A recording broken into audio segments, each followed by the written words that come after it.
In April 1943, a body washed up on a beach in Spain.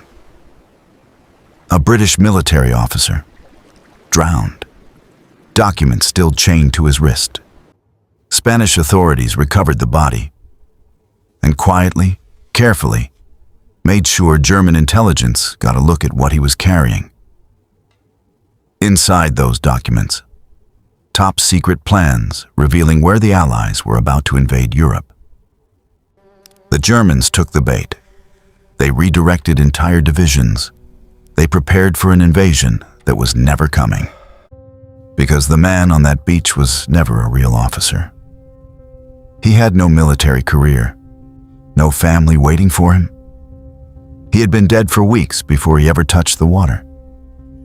Everything about him, his identity, his love letters, even the receipts in his pockets, had been invented. This is the story of Operation Mincemeat, one of the most audacious deceptions in the history of warfare. And the man at the center of it never knew he would become a hero, because he was already dead. To understand why British intelligence needed a dead body, you need to understand the problem they were facing in early 1943. The Allies had just won North Africa. The next obvious target was Sicily, the stepping stone to invading Italy and eventually the rest of occupied Europe. The problem was, it was obvious to everyone, including the Germans. Winston Churchill himself reportedly said it best. Everyone but a bloody fool would know that it's Sicily. If the location was that obvious, the Germans would simply reinforce it. Sicily would become a fortress. The invasion could turn into a bloodbath before Allied troops even got off the beaches. British intelligence needed the Germans to believe the attack was going somewhere else entirely. Somewhere that made strategic sense. Somewhere the Germans would actually move real divisions, real tanks, real defenses away from Sicily to protect. But how do you convince an enemy intelligence service, full of trained skeptics, to believe a lie that big? You don't tell them. You let them steal it. The plan was the brainchild of two intelligence officers, Charles Cholmondeley of MI5 and Ewan Montague of Naval Intelligence. Their idea was almost absurdly simple in concept and almost impossibly difficult in execution. Create a fake officer, give him a body, give that body fake top-secret documents revealing the real invasion target. Greece with Sicily as a deliberate decoy. Then deliver that body to the Germans, without ever appearing to deliver anything at all. The plan required a corpse. Specifically, a corpse that looked like it had drowned at sea and washed ashore after a plane crash. This meant finding a body of the right age, the right general health, and critically, one that hadn't decomposed in a way that would expose the deception. They found one, a homeless Welshman named Glyndwr Michael, who had died after ingesting rat poison, likely a suicide. He had no family to claim him, no one to ask questions. In death, he was given a new identity. Major William Martin, Royal Marines. A man who had never existed. Built entirely from fabricated documents, personal items, and an invented life. Creating Major William Martin required an almost obsessive level of detail. Real intelligence officers understood something crucial. German intelligence wouldn't just check if the documents looked official. They would check if the man looked real. So Major Martin was given a complete life. He had an ID card with a photo of a real intelligence officer who resembled the description they needed. He had a love life. Letters from a fictional fiancée named Pam, actually written by a real woman working in the British intelligence office, complete with a photograph. He had debt. An overdraft notice from his bank.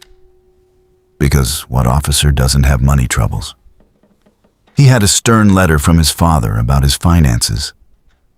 He had theater ticket stubs, a bill from a London hotel, a box of matches, even a religious medallion. Because the planners debated his faith and ultimately gave him one, just in case. Every single item was designed to tell a story, to make a German intelligence officer examining these documents feel like they were looking at the life of a real, slightly disorganized, very human British officer. And then, the most important item of all.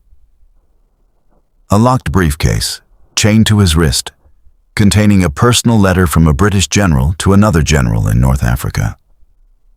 Inside that letter, buried among routine military chatter, was the real prize. References to the upcoming invasion, codenamed operations, mentions of Sardinia and Greece as targets, with Sicily mentioned only as a cover story the Allies might use to mislead the Germans. It was a lie wrapped inside a lie, designed so that if the Germans figured out it might be fake, the real secret they'd uncover underneath would still point them away from Sicily. On April 30th, 1943, a British submarine, HMS Seraph, surfaced off the coast of Huelva, Spain. The crew released the body of Major William Martin into the water, close enough to shore that currents would carry it onto the beach. Spain was officially neutral in the war, but neutral didn't mean uninvolved. Spanish authorities recovered the body as expected, and just as British intelligence had hoped, word reached German agents operating in Spain almost immediately. This is where the operation became a waiting game. The British couldn't simply hand the documents to the Spanish and ask them to pass it along. That would be far too obvious. Instead, they had to trust the system.